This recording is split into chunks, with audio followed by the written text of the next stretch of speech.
ऐसा आता ताई निकला। कहते हैं यहाँ पर माता पिता को ध्यान देना चाहिए। आत्मदेव जी से गलती है गई, संस्कारों में गलती है गई।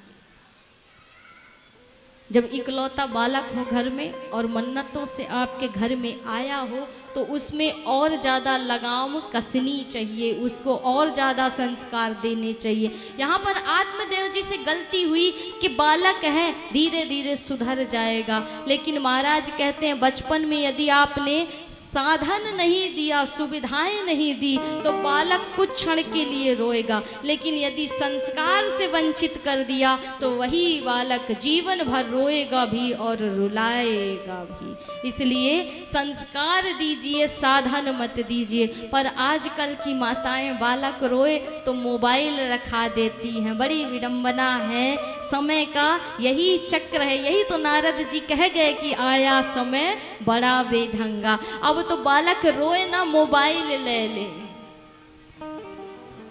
एक संत ने कहा कि कुछ समय बाद ऐसा समय आने वाला है कि बालक मोबाइल लेकर के ही जन्म लेगा, साथ में मोबाइल चलाता हुआ आएगा। क्योंकि माता पिता इतना मोबाइल चला रहे हैं कि बालक अब जन्म लेगा तो मोबाइल लेकर के जन्म लेगा। आपके अपने संस्कार ही आपके संतानों पर आते हैं। दोष हम बालकों को देते हैं, अपने संतानों को देते हैं, लेकिन माता पिता जो बालक जब गर्भ में आता है, आप जैसी जैसी क्रिया करेंगे, जो जो आप कार्य करेंगे, वही आपकी संतान गर्भ में सीखती है। इसलिए जब संतान गर्भ में आती है तो अक्सर बड़े बुजुर्ग कहते हैं कि पूजा पाठ ज़्यादा करो, भगवान का भजन ज़्यादा करो, ताकि बालक सात्विक बुद्धि का हो। लेकिन अब के समय में माताएं, आपने सुना होगा, कहने वाले अक्सर कहते हैं कि अब समय ऐसा आएगा कि बालक आंचल से वंचित हो जाएगा, क्योंकि माँ जीन्स वाली होगी महाराज, तो आंचल कहाँ से लाएगी, वो आंचल कहाँ से मिलेगा। इसलिए संतान को बिगाड़ा है तो आपने स्वयं से बिगाड़ा, हमने स्वयं से बिगाड़ा है महाराज। तो यहाँ पर आप यदि संस्कार दोगे तो वो जीवन भर खुश रहेगा, और साधन नहीं दोगे तो भी चलेगा महाराज। साधन मत दीजिए, कुछ क्षण रोएगा उस चीज़ के लिए, उस वस्तु के लिए, लेकिन यदि संस्कार नहीं दोगे तो जीवन भर रोएगा। एक होता है गमले का वृक्ष और एक होता है वन का वृक्ष। दो वृक्षों को आप एक साथ लगाइए, एक को वन में लगा करके छोड़ दीजिए और एक को गमले में लगा दीजिए, तो क्या गमले का वो छोटा सा पौधा विशाल वृक्ष बन सकता है?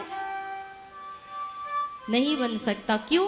क्योंकि उसे आपने इतनी सेवा दी है, इतना पाला पोसा है कि वो कमजोर हो चुका है, टूट चुका है, और वो वृक्ष बनने के योग्य नहीं है। वो सिर्फ गमले में ही शोभित हो सकता है। उससे बाहर यदि आपने निकाला तो वो मुरझा जाएगा, टूट जाएगा। लेकिन वही वृक्ष जिसे आपने जंगल में छोड़ दिया, उसे न खाद्य मिला ना पानी मिली, फिर भी वो विशाल वृक्ष बन गया।